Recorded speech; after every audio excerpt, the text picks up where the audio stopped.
কোরবানি মাংস তিন ভাগ করার নিয়ম ইসলামে আছে কিনা? তিন ভাগ করা অবশ্যই আছে। কোরআনে কারিমে আল্লাহ তাআলা বলেছেন ফাকুলু মিনহা ওয়া আত'ইমু আল কানিআ ওয়াল মু'তার।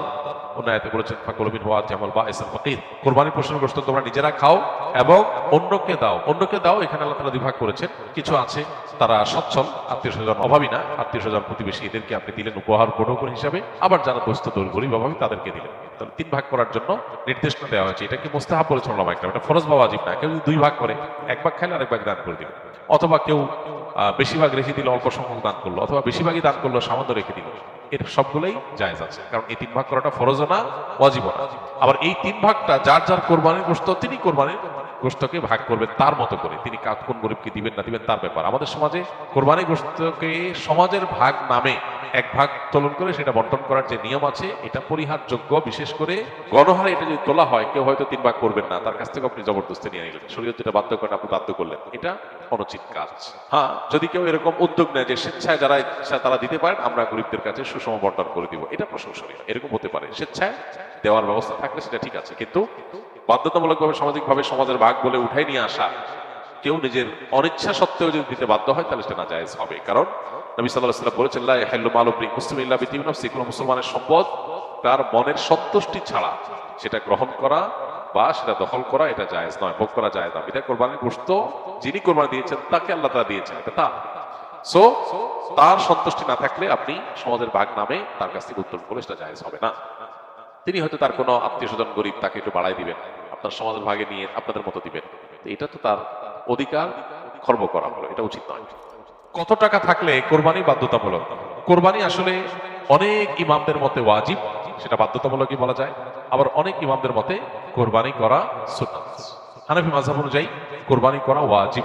কাদের উপর ওয়াজিব? যাদের কাছে যাকাত ফরজ হওয়ার মতো সম্পদ আছে। সেটা এক বছর যদি নাও হয়, সম্পদের বয়স যদি এক বছর নাও হয়, যাকাত দেওয়ার জন্য এক বছর বয়স হইতে হয় সম্পদের বয়স, কিন্তু কোরবানির জন্য এক বছর বয়স হওয়া লাগে না। এটা হলো যাকাত এবং কোরবানির মধ্যে পার্থক্য। মূল সম্পদের পরিমাণ সমান। যাকাতের জন্য যে পরিমাণ সম্পদ লাগে, কোরবানি করতেও সে পরিমাণ সম্পদ লাগে। এখন 83 বা 85 গ্রাম, বা আমরা রূপায় ভরিতে বললে 52.5 ভরি রূপার মালিক অথবা রূপা কেনার মতো টাকা কারো কাছে থাকলে তারপরে হজ, তারপরে কোরবানি আবশ্যক বা ওয়াজিব। এইটার বাজার মূল্য এখন হিসেব করলে 80-85 হাজার টাকা প্লাস মাইনাস হয়, খুব বেশি না। এই টাকা যদি কারোর কাছে থাকে ঋণ মুক্ত, তাহলে সেক্ষেত্রে তারপরে কোরবানি আবশ্যক, তারপরে কোরবানি করতে হবে। কোন কোন ব্যক্তির উপরে হজ ফরজ এবং বদলি হজের সঠিক নিয়ম জানতে চাই। যে ব্যক্তি হজের মৌসুমে যখন হজের টাকা জমা দেওয়া হয়, নিবন্ধন করা হয়, হজ করার সুযোগ তৈরি হয়, তখন হজ করার মতো টাকা যার কাছে থাকে, হজ করে আসবে এবং এই সময়টাতে তার পরিবারের ভরণ পোষণ দেওয়ার ব্যবস্থা করতে পারবে, এই পরিমাণ টাকা যার কাছে থাকে, তারপর হজ ফরজ। একজন নারী, তার জন্য হজ ফরজ হওয়ার শর্ত হলো তিনি তার নিজের এবং একজন মাহরামকে সাথে নিয়ে যাওয়া, হজ করে আসা, এ পর্যন্ত ব্যয়ভার বহন করার মতো ক্ষমতা, আর্থিক ক্ষমতা তার থাকে, তখন তার উপর হজ ফরজ। তার মানে একজন পুরুষ আজকালকার যুগে ঋণ মুক্ত যদি 7 লাখ 7.5 লাখ টাকার মালিক হয়ে যায়, তার উপর হজ ফরজ। আর একজন নারী, তার কাছে যদি এর ডাবল অর্থাৎ 14 বা 15 লাখ টাকা যদি থাকে, তখন তার উপরে হজ ফরজ। তার নিচে থাকলে তার উপর হজ ফরজ নয়। আর বদলি হজের নিয়ম হলো, মূল হজ আর বদলি হজ একই রকম, কোনো পার্থক্য নেই।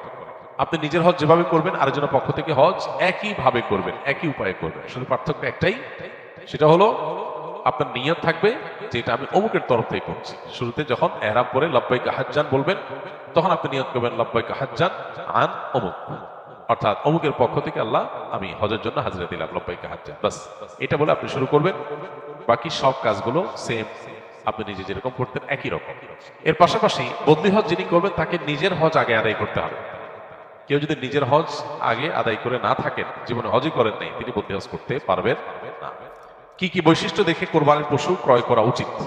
কোরবানির পশু ক্রয় করার ক্ষেত্রে হৃষ্টপুষ্ট, সুন্দর, সুস্থ, সবল এটা দেখে কিনতে হবে। পশু যদি ল্যাংড়া হয়, খোঁড়া হয়, কানা হয়, অতিশয় দুর্বল হয়, তাহলে সেক্ষেত্রে সে সমস্ত পশু দিয়ে কোরবানি করা জায়েজ নয় বা উচিত নয়।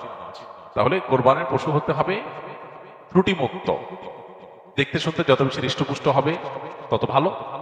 তবে এর চাইতে গুরুত্বপূর্ণ বিষয় হলো আপনি কোরবানি কি গোশত খাওয়ার জন্য করছেন, মানুষকে দেখাবার জন্য করছেন, নাকি আল্লাহর জন্য করছেন, এটা গুরুত্বপূর্ণ। আল্লাহ বলেছেন লা ইয়ানাল্লাহু লুহুমুহা ওয়ালা দিমাউহা ওয়ালাকিন ইয়ানালুহু তাকওয়া মিনকুম। তোমাদের কোরবানির পশুর গোশত অথবা রক্ত, এর কোনোটাই আল্লাহর কাছে যায় না। আল্লাহর কাছে যায় কি?